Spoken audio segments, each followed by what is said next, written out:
Hey guys, today I'm going to be showing you two battles. In both of them I use a rush army, so I will show you the effectiveness of rush armies here. And I don't always use rush armies, in fact I rarely use them, but they are still quite effective and it's helpful to know how to use them and also how to stop them. So that is what I'm going to be doing here today. And this battle is on Ikenora Village.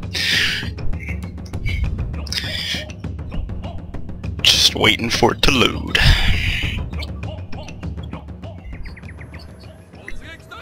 Okay, pause it here. And now I always bring a certain type of rush army when I rush, and it might not be what you commonly see, but here's my rush army. I have 3 Yari Cav. They are for getting around the enemy and taking out his Cav also. I have 2 Naginata Samurai up front. They are also for protection from Cav, and they are also to soak up missile fire on the charge. I have 4 or 5. I don't know. It depends on... You can bring a bunch, but I have 4 Katana Samurai. All of them, you need them to be very upgraded for my certain type to work. I got my General and my Yari Samurai, who are also for anti-cav purposes, as well as getting around the flanks. So let's get this battle started. I will, of course, immediately start rushing my army forward. Let's go take a look at his army over here. He has 2 Bow Samurai and a Daikyu Samurai. Looks like 4 bunch of Yari Ashigaru. I'm not even going to count all those guys. He has 2 Lone Swords and a couple Sword Attendants and a General. Yeah. So what I'm going to do first, I'm going to rush over here, take this farmhouse with my cavalry. I'm going to keep rushing forward my infantry, and these houses and stuff, all these buildings here, they will actually play into my advantage because they will provide cover from his archers. And what he's doing right here I don't agree with, because he has a more defensive army with all his archers and Yari Ashigaru. So I think it is a bad idea for him to rush into this village. I would have taken position on this hill once he saw that my army was a rush army. So I will continue to push forward. I'm gonna try to get to his troops as fast as possible before I can take too much archer fire.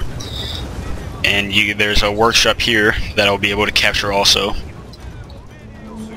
You can see he started firing on my Naginatas, but they have a lot of armor, so they will definitely not be as vulnerable as one of my Katana Samurai units, so they are serving their purpose quite well.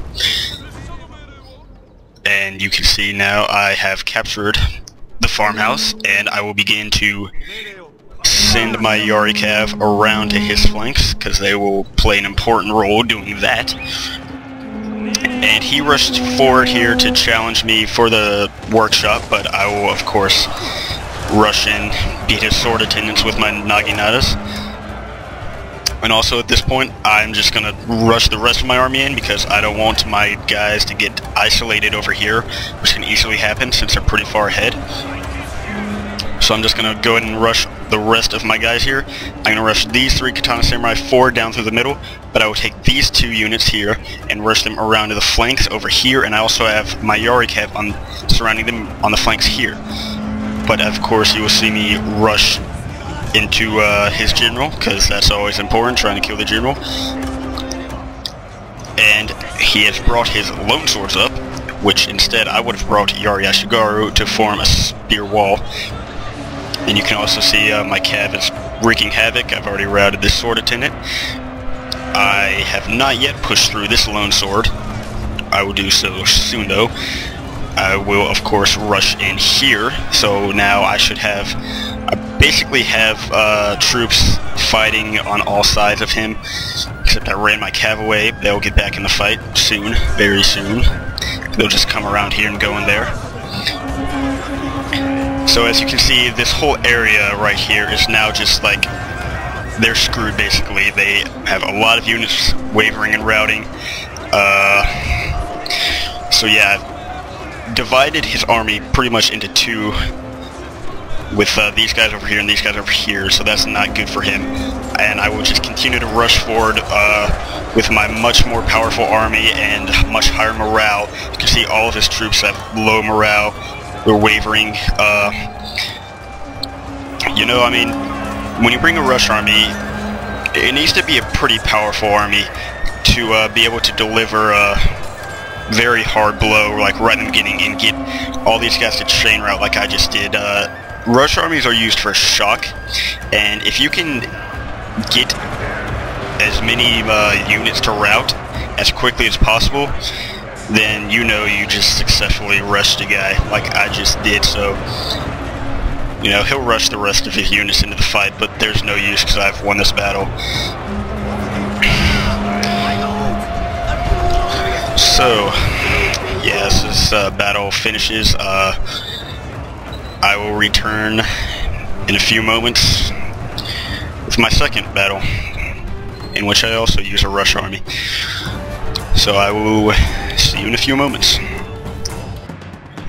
Alright, welcome to the second battle in this video. So here, this battle will take place on Rivertown, and you can see it has a giant freaking hill right in the middle.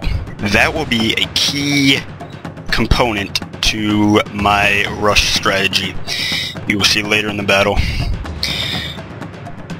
Yeah, my opponent's Asdrubal. If you watch this, Asdrubal, what's up? Good battle. Alright, pause it here. You can see that I brought pretty much the same army. By pretty much, I mean the exact same army. 2 Naginatas up front, 4 Katana Samurai, 1 Yari, Yari Samurai, and 3 Yari Cav. Let's go look at his army.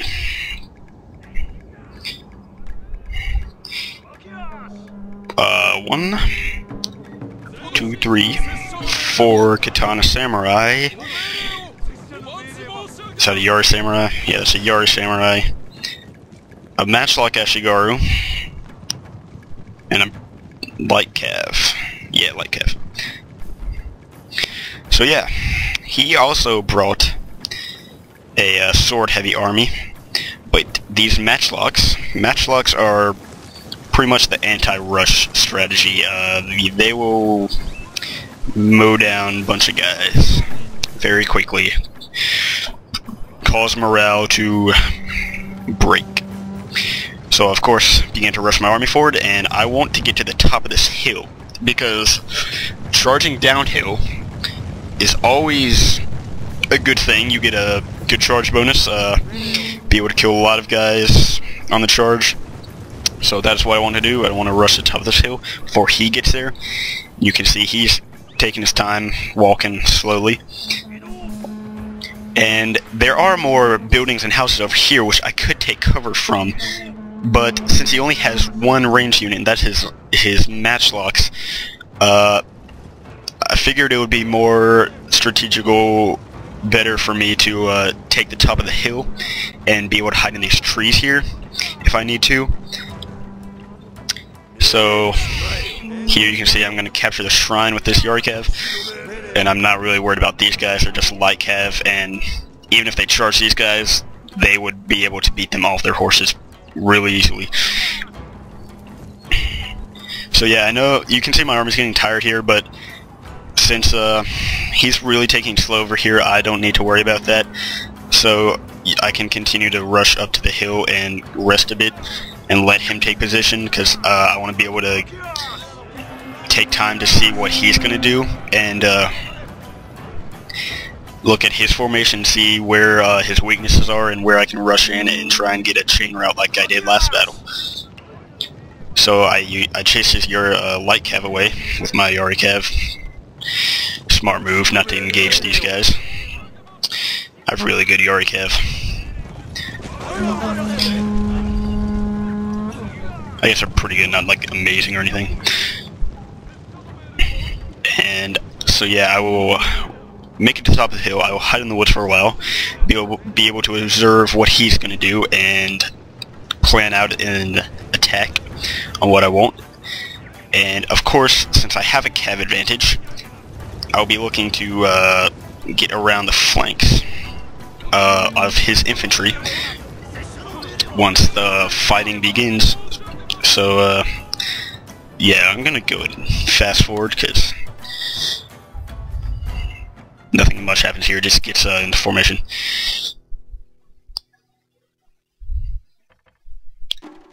Yeah. Alright. So I did rush my cav in because I saw that his matchlocks are vulnerable. Sorry, I wasn't paying much attention, but I will be able to get a few of them. However, this Yari cav will not survive. But since he brought all of his spears over here to kill these Yari cav, I can rush into his swords and cause a lot of damage, and I also get these Yari cav out of the fight before they can sustain many losses. So yeah, if you rush, it's not a bad idea to like rush one cav in to kind of draw his spears away from the rest of his army, and then you can quickly rush in with the rest of your cav to try and get kills on the like sword units and such, or bows. That's a pretty effective strategy that I like doing. And at this point, since he's kind of out of formation, a lot of his units are kind of regrouping, I will begin to rush down the hill. Also because I don't want to lose this morale shrine, which he is getting close to. I want to be able to take advantage of that while I still can. And also, you know, since he only had one unit of matchlocks, you could think it was kind of dumb for me to rush down the hill, but I'm not really concerned about one matchlock unit. Oh yeah, and I missed these guys. He had a bow samurai too. But even still, I wasn't really too overly worried about all of his units, because I know that if I can get in there and be able to quickly rout his front lines, then I don't need to worry about those archers and matchlocks. And besides, since his matchlocks are behind his guys, they're not going to do as much damage. Not as much as they used to, if you guys all remember that, from when matchlocks could shoot through their own guys. So you can see I've just started piling on the infantry. I don't know where my cav went. It's somewhere. You can also see he had a hidden cav unit that he will use to rush down the hill into my flanks. I don't notice that till right at the last second though.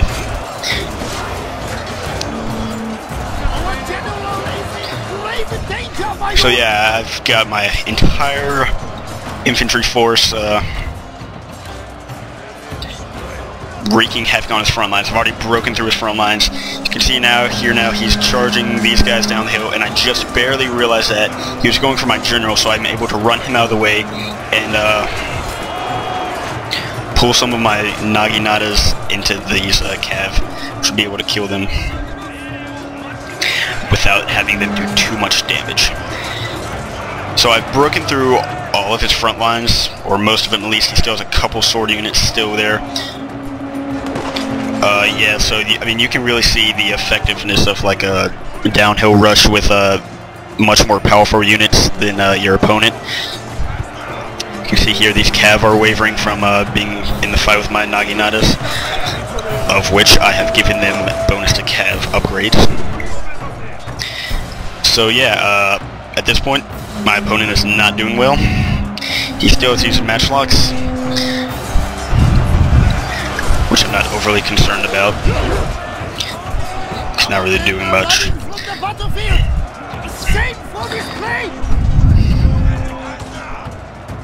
So yeah, I was able to get these Katana Samurai into his archers finally, and or Naginatas, I guess they were.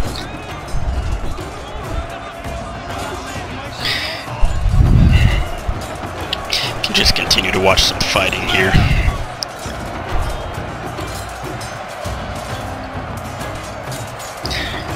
I don't know why the battle's frozen.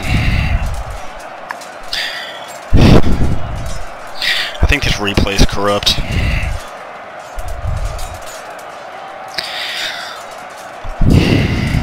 Oh well. Well, yeah, so I'm just gonna end this battle. There's no point. It's not gonna overload.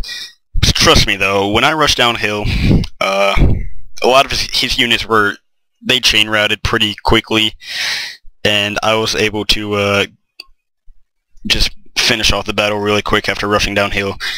So yeah, this battle really shows you the effectiveness of rushing, and you know, I don't always do it, but with the correct type of army and the correct strategy, it can be very effective. And hopefully in the near future, if I can get a good battle, I'll be able to show you how to stop a rush army.